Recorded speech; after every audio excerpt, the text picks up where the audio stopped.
historia de la semblanza de la doctora Fernando Montoyares. Nació el 14 de julio de 1990 en la ciudad de Nuevo Laredo, Tamaulipas, egresó del Instituto Tecnológico de Nuevo Laredo en Ingeniería Electrónica. Actualmente se desempeña como docente de la Preparatoria Técnica Municipal Fernando de Montoyares. Con una gran afición desde pequeño por la ciencia ficción y la fantasía, que desarrolló también con una pasión por la lectura y la escritura. Y hace su debut como autor independiente con su obra Crónica de Luz, Atacamiento Humano, publicado el 15 de abril de 2004. Señor Parlamento, lo dijo que autor. Muchas gracias, para mí es un honor estar aquí con ustedes. Y fíjense que esta pequeña conferencia que les voy a contar el día de hoy está llena de coincidencias, pequeñas coincidencias que todas han ido encajando como un engrane. Por ejemplo, una de las coincidencias es que esta es mi primera conferencia que doy fuera de Nuevo Laredo. Qué coincidencia que es en San Luis Potosí, de donde es mi abuelo. Mi abuelo es de aquí, de un lugar que se llama Valle de Reyes o algo así, o Los Reyes, algo así. Y qué otra coincidencia que estoy dando esta conferencia en el Museo del Ferrocarril. Mi abuelo trabajó prácticamente toda su vida en ferrocarriles, allá por la época de la Segunda Guerra Mundial, cuando estábamos esperando la invasión japonesa y alemana. Se empezaron a reclutar campesinos para trabajar en los ferrocarriles y mi abuelo fue uno de ellos. Él arreglaba las vías y era parte de una cuadrilla especial que prácticamente vivían en el tren y se iban por todo el país arreglando donde fueran necesitados. Eventualmente llegaron a Chiapas, donde conoce a mi abuela, se la llevan y eventualmente terminaron en el norte, allá en Nuevo Laredo, donde ya siembran familia. Esa es la historia de don Bernardo Montoya Reyes. Después nace Bernardo Montoya Ramírez y eventualmente nazco yo, Bernardo Montoya Ruiz, el tercero en una línea de Bernardo. Pero así es, como esas coincidencias, hay muchas que les voy a contar el día de hoy. Y un recorrido de 17 años, ahorita van a ver por qué llamo esto, porque esta historia, cuando la publiqué, pues principalmente mis compañeros de trabajo me preguntaron, la típica pregunta, ¿cuánto tardaste? Y es una pregunta un poco complicada de contestar, porque como dice la conferencia, es un recorrido que tomó 17 años, incluso un poco más. El año pasado yo hice mi debut como un autor independiente. Ahora, ¿qué es precisamente un autor independiente? Somos aquellos que hemos publicado un libro sin ayuda. Obviamente hemos tenido ayuda de personas, pero me refiero a que no hemos tenido ayuda de una editorial. No estamos con alguna editorial grande que se encargue de muchos de los aspectos que voy a contar ahorita. Lo hemos hecho todo por nuestra cuenta. Entonces, eso es un autor independiente y créanme que, vaya, es muchísimo trabajo, pero vale la pena. Antes de empezar bien con lo que es el proceso literario, les voy a contar un poquito de mí, mi inspiración e influencias. Ahora, yo soy alguien que creció en los 90, allá en Nuevo Laredo. Cuando yo era niño no teníamos cable, entonces nos llegaba la señal, en tele abierta nos llegaba la señal de Estados Unidos, de Laredo, Texas, y entonces ahí es donde yo empiezo a ver caricaturas como Spider-Man o como Superman, que eso me abrió a lo que viene siendo el mundo de los cómics. Me encantaron esos superhéroes, me encantaban las historias que contaban. Y mientras en tele abierta mexicana, en Televisa pasaban Dragon Ball y en Azteca pasaban Caballero del Zodiaco, y eso me introdujo a lo que fue el mundo del anime. Me encantaron, ese era otro tipo de historia, otro tipo de narrativa, mientras que la caricatura gringa era más episódica. Esta era una historia larga que se contaba a través de varios capítulos. Entonces, todo eso fue influenciando a mi imaginación. A mí me encantaba mucho todo lo que tenía que ver con anime y todo lo que tenía que ver con superhéroes. Como mencionaron ahorita que me presentaron, actualmente me desarrollo como docente. Y algo que, vaya, a veces no nos damos cuenta nosotros los maestros, es el poder que puede tener un muy buen maestro sobre la vida de una persona. Ahorita voy a contarles sobre dos maestras que me influenciaron, o que más bien impactaron mucho mi vida, y que prácticamente por ellas estoy aquí ahorita. Entonces, la primera era una maestra de matemáticas que tuve en la secundaria. Lamentablemente aquí en México pues, no nos desarrollan mucho la cultura de leer, sobre todo de niños, y yo era un niño que estaba a leer, yo veía la lectura como algo más de la escuela, una tarea. entonces para mí era odioso, no me gustaba. Sin embargo, esta maestra de matemáticas, modestia aparte, yo siempre he sido bueno para las matemáticas, por eso estudié ingeniería. Y esta maestra de matemáticas tenía en su salón un librero lleno, pero no eran libros de texto, no eran libros de matemáticas o de ciencias, eran libros de ciencia ficción, de fantasía, de ese tipo de libros. Y ella nos decía que si terminábamos terminábamos nuestro trabajo antes de terminar la clase, como premio podíamos agarrar uno de esos libros y entonces podíamos empezar podíamos leer. Ahora estamos hablando que en ese entonces pues, no había celulares inteligentes, no había Facebook, no había nada que más podía yo hacer. Entonces, pues ahí empecé a checar el librero a ver qué me gustaba. Esto estoy hablando que fue en el 2003. Un par de años antes había salido una película que a lo mejor conocen, que fue Harry Potter y la Piedra Filosofal. Y a mí me encantó esa película, la verdad me gustó mucho. Y yo me acuerdo que saliendo del cine, el tío que me había llevado a verla me dice: ¿te gustó? No, que sí. Pues va a haber más, porque está basada en una serie de libros. Y yo, en ese momento que todavía no leía, pues, ok, pasa otro año y sale Harry Potter y la Cámara de los Secretos, también me fascinó. Y entonces estoy aquí viendo este librero y voy viendo Harry Potter y la Piedra Filosofal. Mira, este es el libro de la película que ya vi. Harry Potter y la Cámara Secreta. Oh, perfecto, es que Harry Potter y el Prisionero de Azkaban. ¿Qué es esto? Esta película no ha salido, no he visto esta película. Y ya la maestra me explica: no, este es el tercer libro. La siguiente película va a estar basada en ese tercer libro. Entonces, yo iba a agarrar ese libro, pero la maestra me dijo: no, hay muchas cosas que te has perdido porque solo viste las películas. Te recomiendo, empieza desde el 1. Y entonces, pues empecé a leer de Piedra Filosofal, el 2, el 3, acababa de salir en ese entonces el 4, entonces por mis ahorros me compré el 4, lo terminé, y a partir de ese momento, pues el año de esta maestra ya estaba hecho, ya era un lector.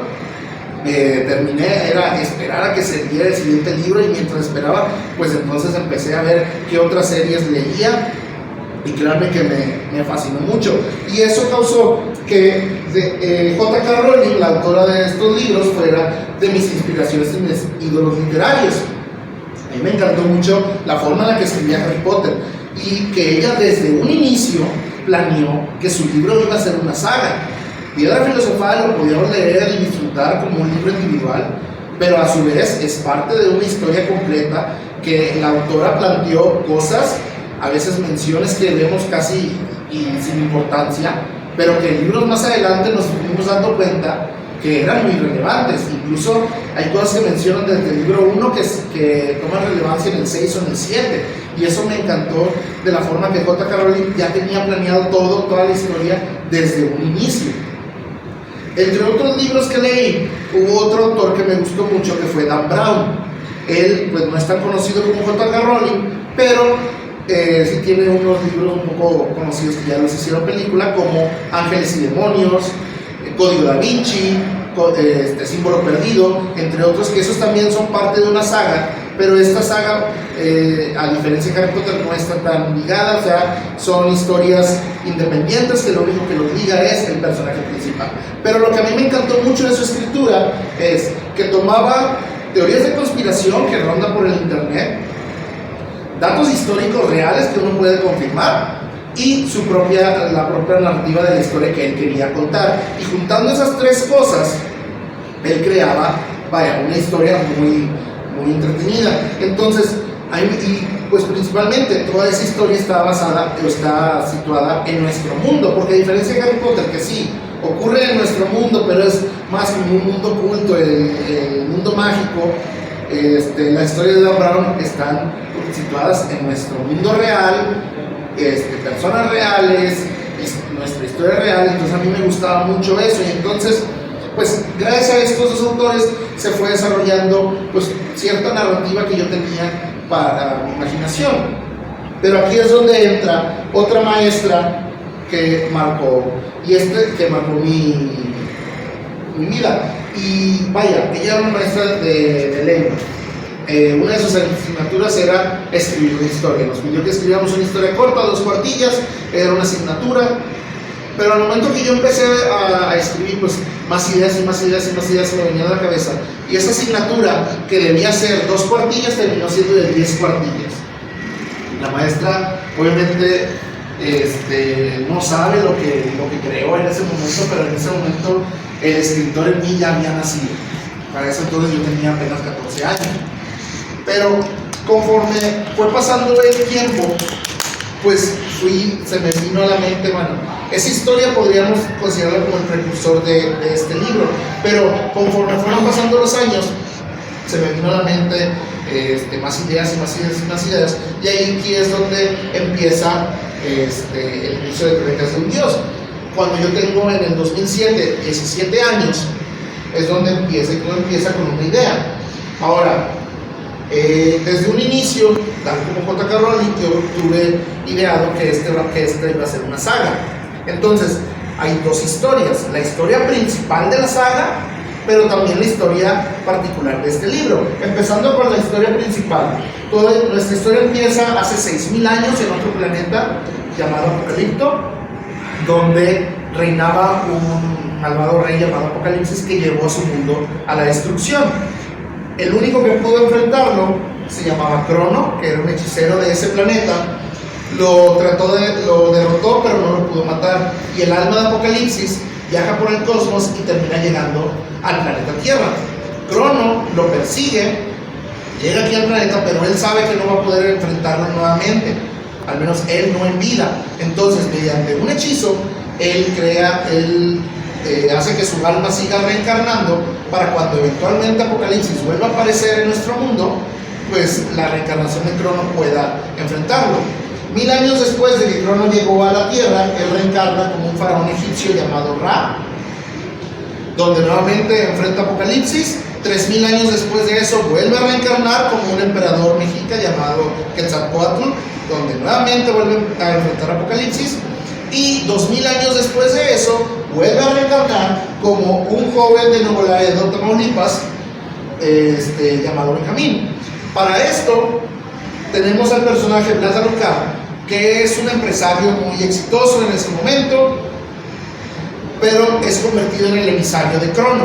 A él se le da la misión de proteger a la reencarnación de Crono, pero él no quiere hacerlo. Él en realidad no tiene deseos de entrometerse en esa guerra. Entonces, cuando nace el hijo de su mejor amigo, y al momento en que Vlad carga en sus brazos a ese pequeño bebé, un montón de imágenes llegan a su cabeza, visiones de lo que ya pasó y lo que va a pasar, y él se da cuenta que ese bebé que está cargando es la reencarnación de Crono. Su futuro ahijado es la reencarnación del ser más poderoso del cosmos y que debe de tener al ser más malvado del cosmos.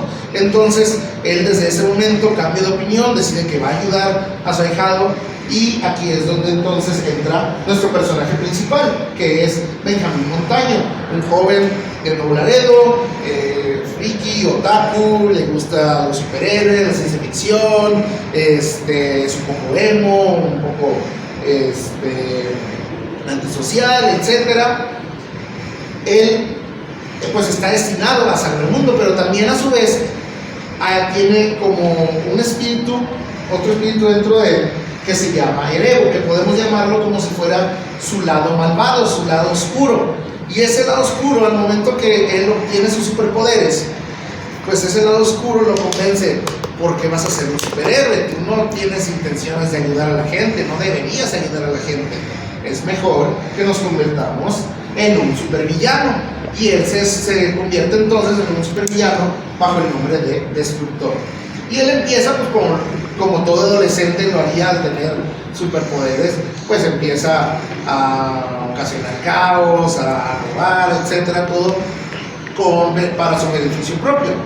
Por otro lado, tenemos otro personaje llamado Atticus Alucard, hijo de Vlad, por lo tanto muy buen amigo de Benjamín, han crecido casi como primos, que él también recibe esos mismos superpoderes, pero él sí decide convertirse en un superhéroe y se convierte con el alter ego El Salvador. Entonces tenemos a Benjamín y Atticus, que han crecido prácticamente como familia, son los mejores amigos, pero sus alter egos, Destructor y Salvador, son enemigos. Ellos no saben que su enemigo es su amigo, por las identidades secretas que lleva cada uno. Ellos no saben que se están enfrentando a muerte entre ellos. Pero entonces ahí entra uno de los conflictos. Tenemos también otro cast de varios personajes que son importantes en la historia. Tenemos como a Megara, asistente de Atticus, Alejandra, el interés romántico de Benjamín, Osvaldo y Alita, que son otros personajes que también apoyan en la historia. Pero como dije desde un principio, esa es la historia principal de la saga, y está la historia particular de este libro que se llama Ataque Metahumano, porque aquí es donde entran los enemigos de la primera parte de este libro, que son los metahumanos. El término metahumano yo no lo inventé, ese es un término usado en los cómics, en DC y en Marvel, que usan para describir a las personas con superpoderes, tipo por ejemplo en Marvel como Spider-Man, a los Cuatro Fantásticos, en DC como a Flash, entre otros superhéroes con superpoderes. Y entonces aquí pues se usa el mismo término, metahumanos, que son humanos con superpoderes. ¿De dónde salieron? ¿Por qué de repente empiezan a atacar Nuevo Laredo? Bueno, eso es parte de lo que se va descubriendo en el libro. Claro que Black, para poder también contrarrestar a esos metahumanos malvados, crea a su propio equipo de metahumanos buenos.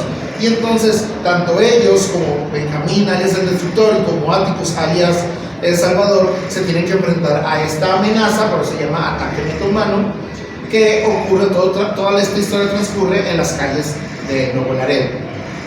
Y bueno, pues es la historia principal de lo que trata este primer libro. Creo que no les he contado ni la mitad ni la tercera parte del libro, pero esa fue la idea que se me ocurrió, la historia que se me ocurrió. Entonces el siguiente paso del proceso literario fue pues escribir, ponerme a escribir, y ahí en el 2007 creo yo escribo pues lo que en ese entonces era la versión perfecta de este libro, era excelente.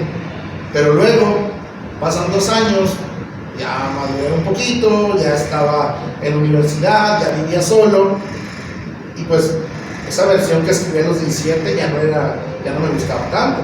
Entonces pues otra vez reescribir a una versión que ya me gustaba más, y luego unos años después igual, entonces, y otros años después igual, y otros años después igual.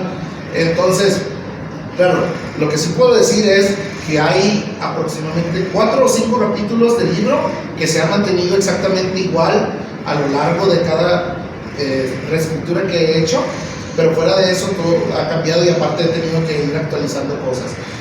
¿Por qué? Como ya dije, esto lo empecé a escribir en el 2007.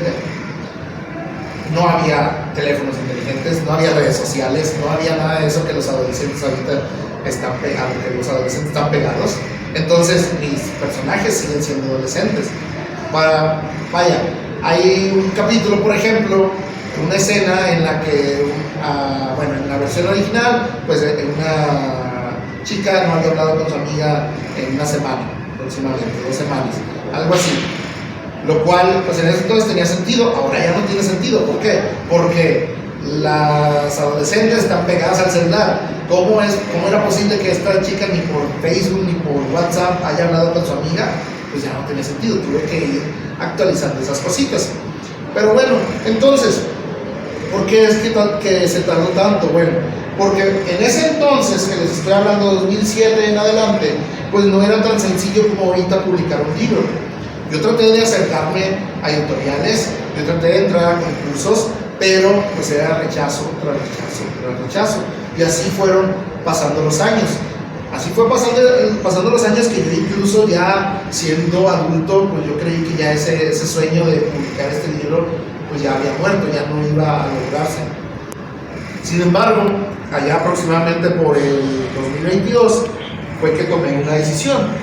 ¿Por qué? Porque unos años antes había conocido a unos autores independientes de la ciudad de Monterrey, un autor independiente de la ciudad de Monterrey, que yo ni siquiera sabía que se podía publicar de manera independiente. Yo no sabía que ya ahorita, yo pensaba que todavía se tenía que ser a través de una editorial. Para este entonces, ahora me doy cuenta que gracias a la tecnología, gracias a las redes sociales y gracias a todo el avance informático que ha habido, pues ya había esa forma, esa posibilidad de publicarlo. Entonces en el 2022 yo tomé una decisión de que sí o sí voy a publicar este libro.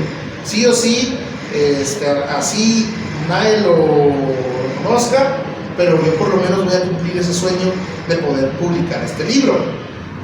Y entonces pues vuelvo a ponerme a escribir, escribo a lo que ahora sí, vaya, una versión preliminar de esta historia, pero yo no soy escritor. ¿A qué me refiero con esto? Yo soy ingeniero. A mí dame un problema de matemáticas y pues no hay problema, pero yo no soy escritor, yo no estudié letras, yo no estudié, vaya, errores ortográficos, redundancias, todo eso, cielos, no, o sea, para mí se me dificulta bastante. Entonces, por eso les dije ahorita, sí, un autor independiente hace todo por su cuenta, pero tenemos gente que nos ayuda. Entonces, el siguiente paso era la edición. Me conseguí una editora que ella fue la que leyó mi libro, lo editó, me hizo comentarios, oye, esto no tiene sentido, oye, estos son datos muy específicos de Nuevo Laredo que cualquier persona que no sea de tu ciudad no va a entender, que cambiarlo. A veces tal cosa como el lenguaje, había una escena en donde se menciona tal personaje le dio una raspa a tal personaje. Para nosotros una raspa es un raspado, pero a mi editora ni siquiera sabía que era eso, porque creo que en Monterrey le dicen diferente. Así como por ejemplo a nosotros le decimos bolis a las tiras de hielo de sabores, y en Monterrey les dicen gelatinas, y aquí no tengo idea de cómo les digan. Entonces cosas así tuve que ir cambiando, editando, precisamente para que pudiera ser entendido sin importar en qué parte del país lo leyeran. Bueno, ahora aquí venía otro problema. Yo empecé a escribir esto a los 17 años. Mis personajes rondan entre los 15 y los 20 años. Pero para este momento, que estamos hablando ya 2023, yo ya no tenía 17 años. Yo ya tenía 33 años, yo ya no pensaba como un adolescente. Entonces necesitaba las opiniones de adolescentes, necesitaba las opiniones de gente de esa edad que me dijera, oye, si tiene sentido cómo se comporta este personaje, si tiene sentido que este personaje haga tal cosa. Y entonces fue que me conseguí lectores beta. Ahora, aquí quiero hacer una mención muy especial a mi centro de trabajo. Yo ya hace varios años llevo trabajando como maestro en la Preparatoria Técnica Municipal Manuel Gómez Morín de Nuevo Laredo, Tamaulipas, un lugar donde me he desarrollado como docente principalmente en mi carrera en mecatrónica, pero en muchas otras clases. Y aquí es donde entran algunas de las coincidencias, porque yo no decido a quiénes les voy a dar clase, eso lo decide el coordinador. Entonces, por pura coincidencia, a los grupos que les di clase en otoño del 2023, yo les ofrecía a esos grupos con los que tenía contacto, a esos adolescentes, oigan, estoy escribiendo tal y tal, así es un libro, quien quiera ayudarme, no es por puntos extra, no es cosa de la escuela, esto es completamente aparte, es un proyecto personal. ¿Me quieren ayudar? No, pues de volada, muchos que sí, pero a lo largo del semestre tuve que irlos filtrando, y eventualmente sí hubo 22 personas que terminaron de leer el libro, todos esos exalumnos míos de la Gómez Morín. Algunos ya se graduaron, algunos lamentablemente se dieron baja, otros siguen ahí en la prepa, algunos han seguido dando clases, a otros no, pero esas 22 personas terminaron de leer el libro, me dieron sus opiniones personales y les hago mención honorífica en el libro. Al final pongo esas 22 personas. También en la Gómez Morín, vaya, había una niña que me entregaba sus trabajos, todos los trabajos yo los pedía con portada, y en su portada ella me hacía dibujos estilo anime, y me di cuenta que dibujaba muy bien. Entonces yo le expliqué de mi proyecto, y pues de ahí salió, ella se volvió mi ilustradora. Ella ha hecho algunos de los dibujos que salieron ahorita, pero en este primer libro ella hizo la portada y la contraportada. Ahorita lamentablemente por la situación de que ella entró a la universidad, estaba estudiando, creo que quería la beca de l'Ote para irse a Francia, entonces ya no, por los tiempos ya no pudo seguir trabajando conmigo. Ahorita ya conseguí a otra ilustradora también ahí de la Gómez Morín, también alumna mía. A veces mis amigos se burlan de que para todo quiero usar a mis alumnos como empleados, pero pues no es mi culpa de que haya dado cuenta que eran muchachas que tenían talento y pues me podían ayudar y ayudar mutuamente. Entonces, en el caso de esta primera ilustradora, ella es la que me hizo las ilustraciones de mi libro. Y entonces ya prácticamente estaba todo hecho, ya tenía mi libro, pero pues ahora sí, lo que hace un autor independiente, los trámites, y aquí es donde entra otra coincidencia. Antes yo hubiera tenido que hacer un viaje a la Ciudad de México, a ir a Indautor, a hacer todo el trámite de derechos de autor, ya que estuviera eso, otra vez ir para el ISBN, el código de barras, todos esos pagos, y pues para moverme de Nuevo Laredo a la Ciudad de México varias veces seguidas, pues implicaba un gran gasto. Sin embargo, en el 2020 llega la pandemia, COVID-19, que pues todos recordamos que nos cerró, prácticamente nos tuvimos que encerrar, y las dependencias del gobierno igual. Y entonces, como pasa eso, pero los autores tenían que seguir registrando sus obras, ¿verdad? Entonces ellos implementan ya su portales en línea para que todos esos trámites que antes del 2020 tenían que ir y hacerse en persona, ya pudiéramos hacerlo desde nuestras casas en internet. Entonces, fue una coincidencia, pero a mí me ayudó porque entonces yo pude hacer todo esto, todos esos trámites desde la comodidad de mi casa, simplemente ir al banco de mi ciudad y hacer esos pagos. Y entonces ya tenía yo mis derechos de autor, mi ISBN, mi código de barras. Ahora seguía la maquetación. Yo le pregunté a mi editora que me recomendara a alguien, me recomendó a alguien que me hizo la maquetación. Aquí hubo un detalle que según yo, este libro iba a ser de aproximadamente unas 300 páginas, y la maquetadora me regañó, me empieza a decir: hiciste la letra muy pequeña, esto no es así, etcétera, etcétera, y terminó siendo de 500 páginas. Pero aún así me gusta mucho cómo quedó esta versión del libro. Entonces seguía la producción, y aquí es donde los autores independientes batallamos, porque pues obviamente todo esto sale de nuestros bolsillos. Nosotros tenemos que pagarle a alguien para que imprima el libro. Pedí que me recomendara a alguien, me recomendaron una imprenta que según estaba muy bien recomendada, no voy a decir el nombre. Lamentablemente pues sí me imprimió el libro, pero a un costo un poquito elevado. También es un error mío que no me puse a checar más opciones, pero pues esta me la habían recomendado muy bien, y lamentablemente pues salió un poquito caro. Entonces eso afectó a las ventas, porque pues este libro va dirigido a adolescentes, ¿verdad? Ahorita actualmente pues ya pude conseguir una imprenta un poco más barata, que como quiera es un libro de muy buena calidad comparado con la primera versión.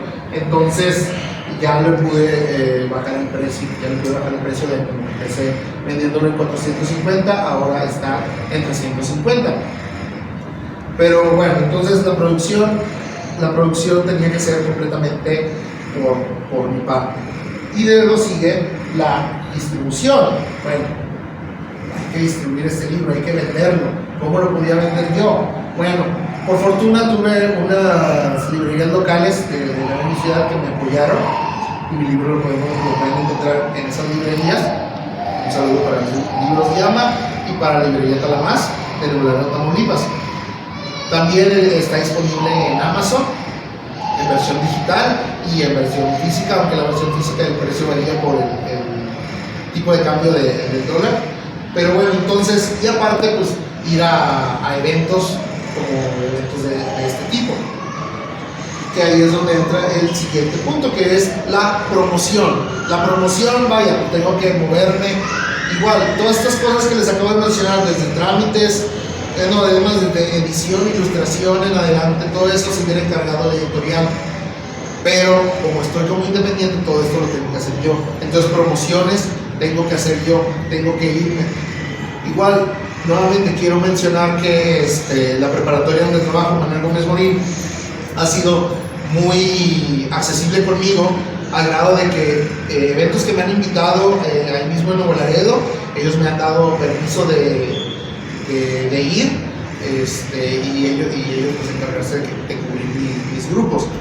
Eventos que me han tocado ir fuera de mi ciudad, pues también me han brindado el apoyo. Entonces sí estoy agradecido con la escuela porque me han apoyado de cierta manera a poder seguir en este camino de autor independiente.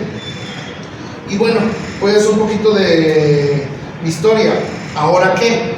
Ya tengo este primer libro que ya lleva un año publicado, pero en este año, aparte de lo que de mi trabajo personal en la escuela y aparte de todo ese trabajo de promocionar y distribuir el libro, pues yo seguí escribiendo, porque como dije desde un principio, este es parte de una saga. Pues obviamente si ya salió el libro 1, lo que el lector está esperando sería el libro 2. Y actualmente ya tengo escrito el libro 2, ahorita estoy en el proceso de que nuevamente se lo di a unos lectores beta, estoy esperando que lo terminen, que me den sus opiniones, volver a editarlo y volver a escribir lo que yo tenga que reescribir de acuerdo a sus opiniones, pero sí estoy tratando de que quede publicado para antes de octubre, para poder presentarlo, ojalá se pueda, en la Feria del Libro de Monterrey. Entonces, esperemos que sí se logre. Y bueno, pues ahora sí, esta ha sido mi historia, una historia que tomó 17 años en llegar aquí, pero yo estoy muy agradecido que se haya podido lograr y agradecido que los espacios que me han podido brindar, por ejemplo, como ahorita, para todos los que estén interesados, el libro está a la venta en el stand de Librería REM. Ellos muy amablemente me han dado el apoyo y me han dado pues este espacio para presentarles a mi libro. Y bueno, no sé si alguien tenga alguna pregunta o algo, a mí me ayudaría mucho que me sigan en mis redes, esa es la mejor forma de ayudarme, y si conocen a alguien que le pueda interesar este libro, pues claro que recomendárselo, porque la mejor recomendación es la de boca en boca. ¿Alguien tiene alguna pregunta que hacer? Bueno, yo quisiera preguntar, ¿cuántos libros vamos a esperar de esta saga? Bueno, fíjate que de hecho debí haber mencionado esto en la conferencia. Desde un inicio yo tuve la idea de que fueran 5 libros. Lo que les acabo de contar ahorita de la historia de Benjamín y estos personajes que vimos ahorita, yo desde un inicio tenía planeado que fueran los primeros 3 libros. Y los siguientes 2 libros transcurrirían 1000 años en el futuro, nuevo cast de personajes, que simplemente no es porque, sin entrar en spoilers, no es porque algo malo le haya pasado a estos personajes o hayan muerto en batalla, simplemente por el paso del tiempo, pasan 1000 años y pues estos personajes ya no pueden estar con vida. Entonces yo tenía la idea de que fueran 5 libros. Sin embargo, ahorita que acabo de terminar el segundo, hubo cosas que yo tenía pensado que ocurrieran en el segundo libro que no pasaron, pero como quiero contar, pero que no entran en el tercer libro. Entonces tengo planeado sacar, no sería tal como el tercer libro, sería más como un 2.5, porque un libro más pequeño que ocurre entre el 2 y el 3, que no quiero entrar mucho en detalles, pero en el que no sale nuestro personaje principal Benjamín, sino que son historias de los otros personajes, de lo que está pasando con ellos, que quería contar el segundo libro, pero simplemente no entró en esa historia. Entonces, actualmente ya se modificó a que a lo mejor vayan a ser 6 libros, pero igual tampoco me crean mucho, porque a lo mejor en lo que resta de esta escritura pueden llegar a ser más. Muchas gracias. ¿Y cuáles eran sus redes sociales, disculpe? ¿Perdón? Sus redes sociales, ¿cuáles? Claro, pueden encontrarme como Crónicas de un Dios en Instagram, o también Crónicas de un Dios oficial en Facebook. Si me buscan así nada más como Crónicas de un Dios en Facebook, les van a aparecer 2 páginas. Una era la primera que hice, pero me hackearon el Facebook y perdí acceso a esa página. Entonces es la que dice oficial en el URL. Igual aquí en el folleto tengo los códigos QR para que me puedan seguir, y en el video que voy a subir a YouTube lo voy a poner ahí el código QR para que me puedan seguir. Pero esa es la mejor forma de apoyarte, siguiéndome en mis redes. Ok, muchísimas gracias. Muchas gracias a todos por acompañarnos.